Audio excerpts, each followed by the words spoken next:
Is Burning Man getting too risky? Not the art, but the weather. Let's ask the data.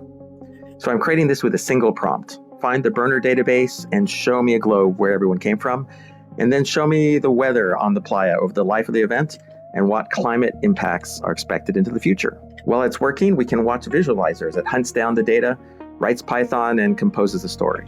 We call this the spatial cognitive platform.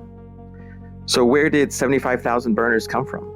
Almost 4 in 10 from California, and the rest from more than 20 countries. Looking back, in the 1990s, the playa averaged 86 degrees. The 2022 heat wave hit 105. This green spike is the 2023 mud burn. Almost an inch of rain, 8 times the average, left people stuck in the mud. Dust storms, you can see when gusts hit 35 to 45 miles an hour, causing whiteouts. And looking forward, days over 100 climbed 40% by 2050, gaining a degree every decade.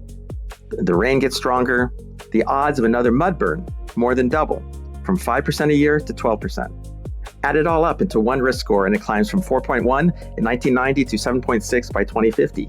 This isn't really a prediction, but a trajectory of where it could be going.